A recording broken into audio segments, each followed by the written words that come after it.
नमस्कार दोस्तों, मैं पंडित कृष्ण कुमार झा आज मैं आप लोगों के समक्ष एक बहुत ही उत्कृष्ट वीडियो लेकर के उपस्थित हुआ हूं। जिस वीडियो के माध्यम से आप ये ज्योतिष जो जानने वाले जो इच्छुक हैं वो इस बात को समझ सकते हैं जो कुंडली के अंतर्गत कारक ग्रह का क्या महत्व होता है और इसमें विशिष्ट कारक ग्रह का क्या महत्व होता है।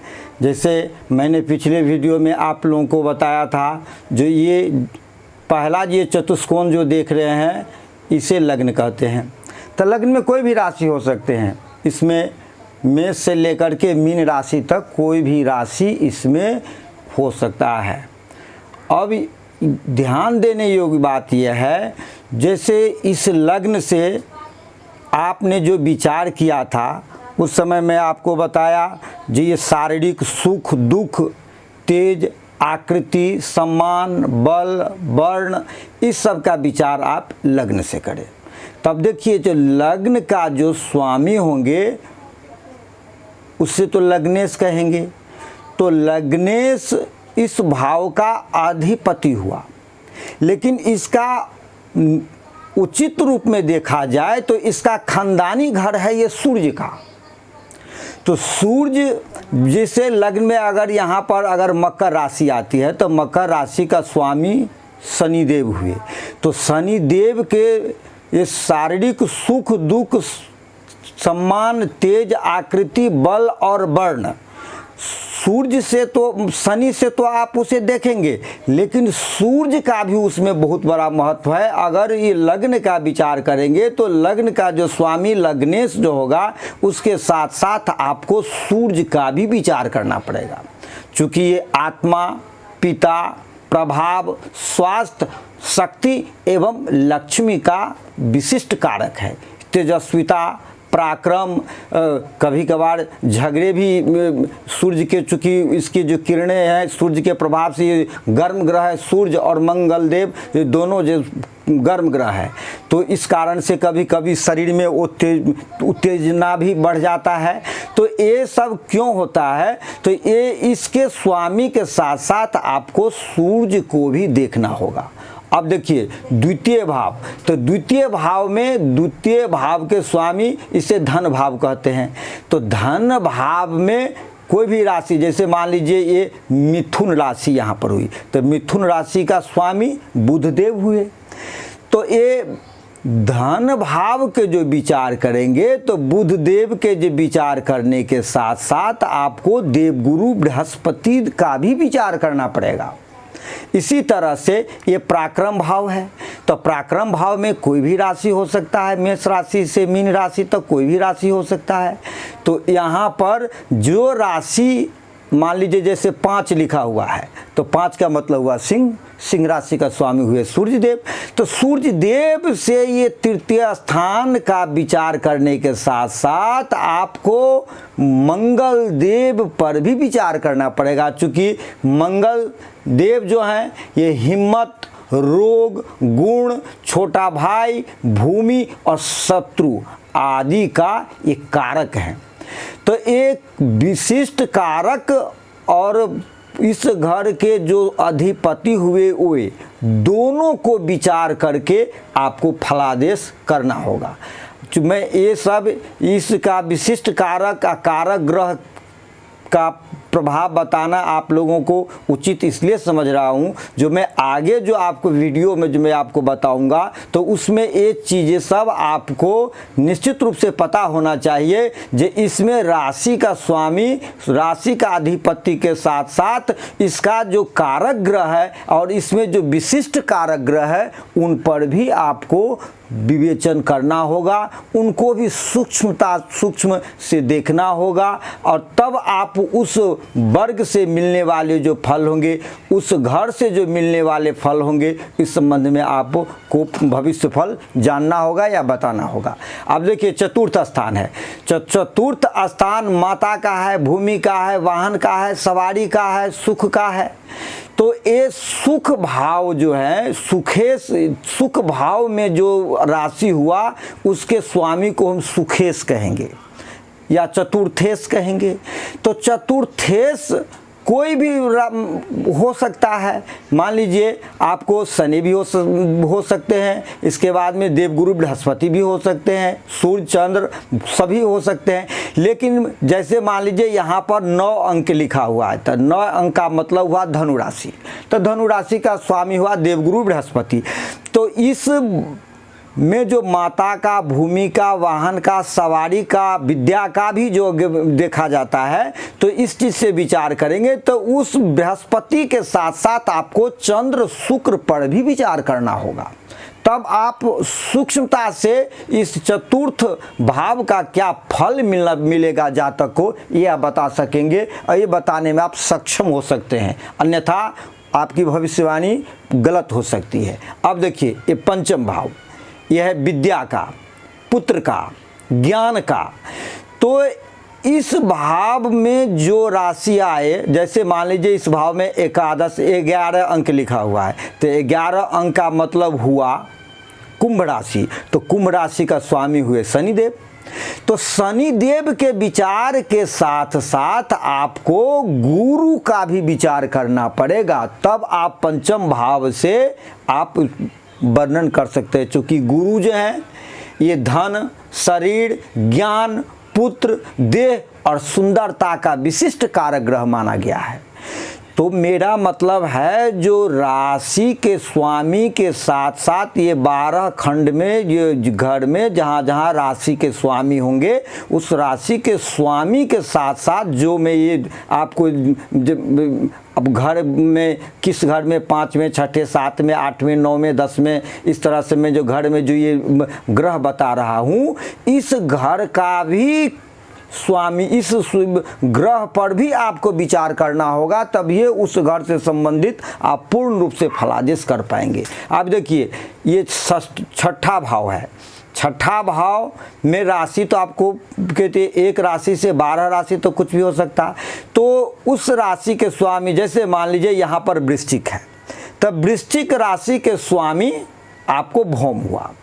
तो ये भौम और शनि इसका विशिष्ट कारक है। तो ये यहाँ पर ये हुआ जो मंगल का यहाँ पर विशिष्ट अधिकार हो गया, चूँकि मंगल इस घर का खानदानी, इसका खानदान इसमें मंगल का ये है। और इस खानदान में आकर के आप इस तरह से आप समझिए, जैसे मान लीजिए प्रॉपर्टी है, तो प्रॉपर्टी मान लीजिए सरकार की है, लेकिन हम आप जो है उसको सरकार को जो टैक्स होता है वो टैक्स दे करके और अपने नाम करवाते हैं। तो हम उसका परमानेंट मालिक नहीं हुए, परमानेंट मालिक तो सरकार है, हम लोग तो तात्कालिक मालिक हुए। तो इस घर में जो राशि आएंगे वो उस घर का तात्कालिक स्वामी होगा, लेकिन उसका नैसर्गिक स्वामी तो वही होगा जो मैं इस ग्रह को इस सब घर में बना रखे हैं। अब आइए सप्तम भाव। सप्तम भाव ये पत्नी का भाव है, पत्नी सुख का भाव है। इसके बाद में एक क्या कहते हैं, साझेदारी का भाव है, यात्रा का भी भाव देखा जाता है।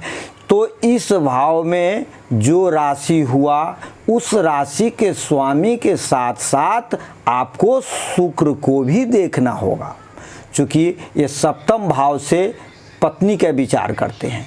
तो मान लीजिए सप्तमेश अच्छे पोजीशन में है, लेकिन शुक्र अच्छे पोजीशन में नहीं है, तो पूर्ण रूप से आपको अच्छा फल नहीं मिलेगा, क्योंकि दोनों को शुभत्व होना अति आवश्यक है।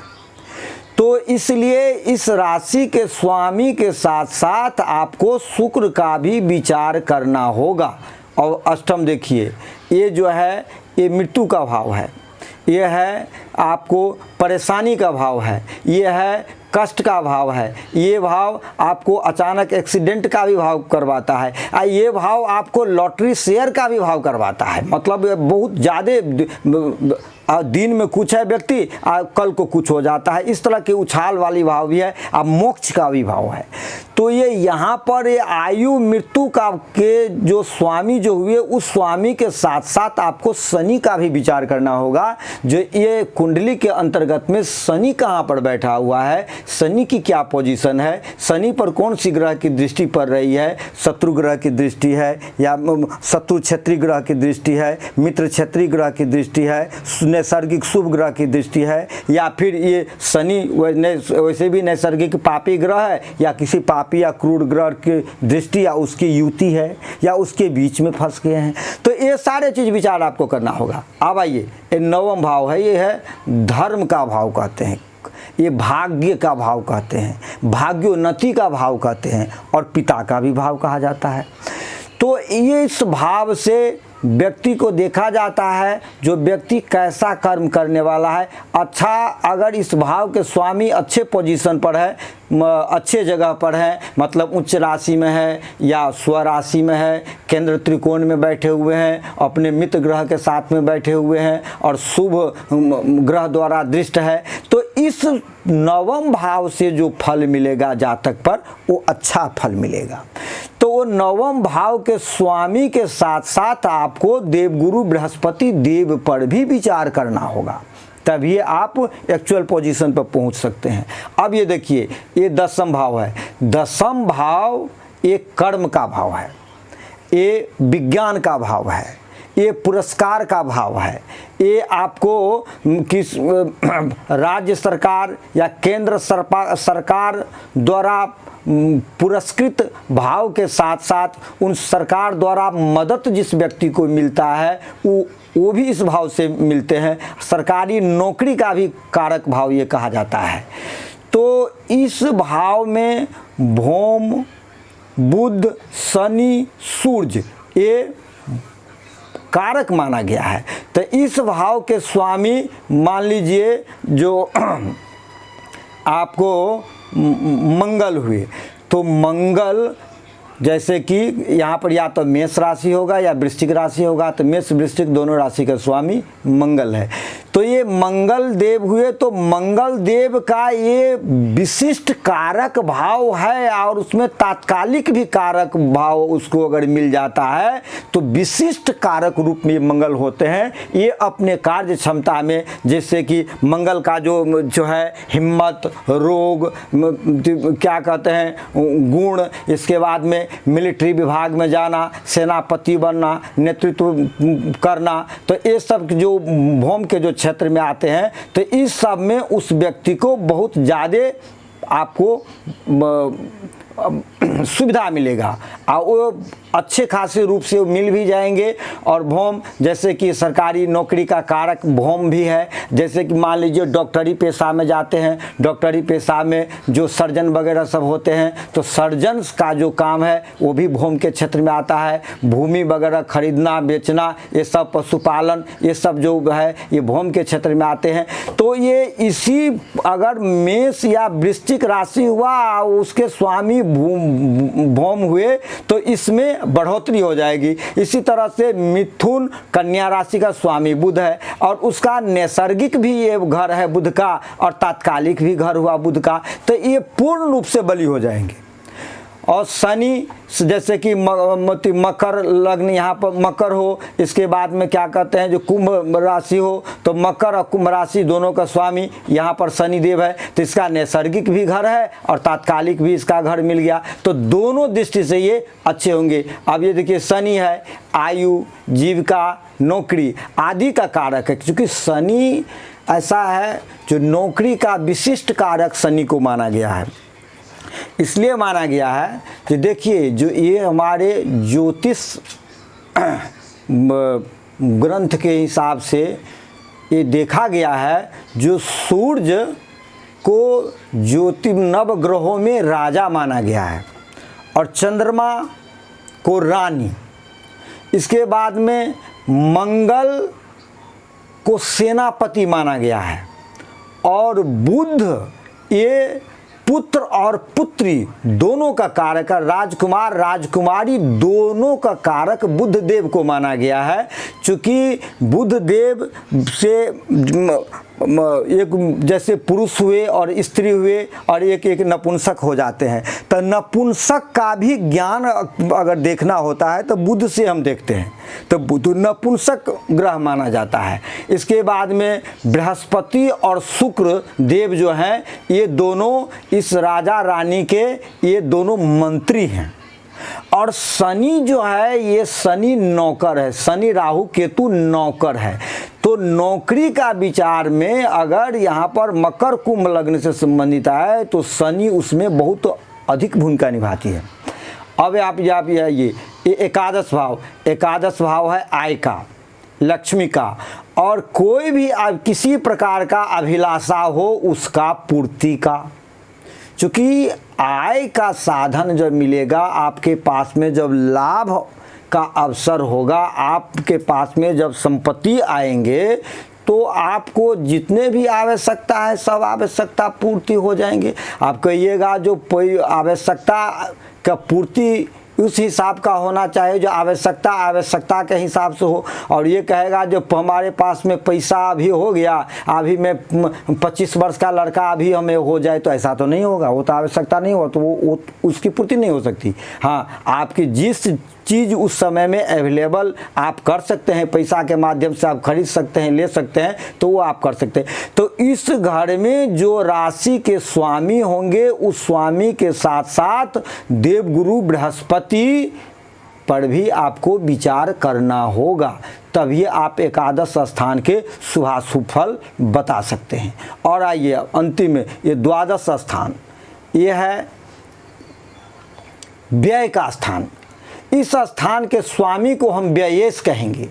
तो व्ययेश के साथ साथ शनि का भी विचार करेंगे, चूँकि ये व्ययेश जो हुआ ये जो घर है ये परेशानी का है, ये घर है जेल यात्रा का है, ये जो घर है ये मृत्यु का भी दूसरा कारक है, मृत्यु से संबंधित भी है, मोक्ष का भी है, शयन का भी है। तो इस के राशि के स्वामी के साथ साथ आपको शनि का भी इस द्वादश जो ये खंड जो बने हुए हैं इसमें शनि कहाँ है, शनि पर कैसी दृष्टि है, तो ये दृष्टि संबंधित आपको कौन सा ग्रह किस राशि में उच्च का होता है, कौन से राशि में मूल त्रिकोणा होता है, कौन से राशि, फिर उसके बाद में वो स्वराशि का कितने अंश पर हो जाते हैं, तो इससे अगला वीडियो में आपको बताऊंगा। उस वीडियो के मार्फत से मैं आप लोगों को बताऊंगा जे कितने राशि में ऊँच के होते हैं और नीच के होते हैं। अब एक बार इसमें देख लीजिए, ये आप इसको चाहे तो स्क्रीनशॉट ले सकते हैं, क्योंकि इससे आपको पता लग जाएगा जो हमें ये सूर्य से किस चीज़ का विचार करना है, चंद्रमा से किस चीज़ का विचार करना है, मंगल देव से किस चीज़ का विचार करना है, बुध देव से किस चीज़ का विचार करना है।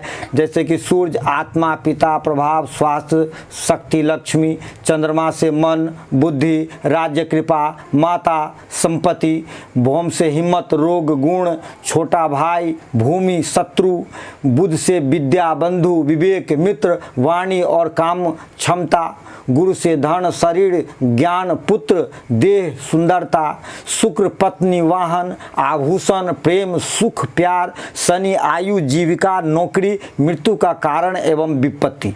राहु दादा का कारक है और केतु नाना के कारक है। तो ये आप देख लीजिए, यही चीज़ मैं आगे के जो मैं वीडियो में जो आपको बताऊंगा उसमें इस चीज़ को आपको आवश्यकता होगा। जी इस भाव से हम देखते हैं तो इस भाव में अगर इसके राशि के स्वामी है तो राशि के स्वामी के साथ साथ इस भाव के कारक या इस भाव के विशिष्ट कारक ग्रह कौन है, उसका क्या पोजीशन है कुंडली के अंतर्गत, उसका क्या पोजीशन है नवांश के अंतर्गत या खड़वर्ग के अंतर्गत, उसका क्या पोजीशन है। तो इस चीज़ पर विचार करके ही आप फलादेश करेंगे। तो मैं भगवती कृपा से ये आशा करता हूँ जो 100% आपका भविष्यवाणी सत्य होगा। तो संपूर्ण वीडियो देखने के लिए बहुत बहुत धन्यवाद।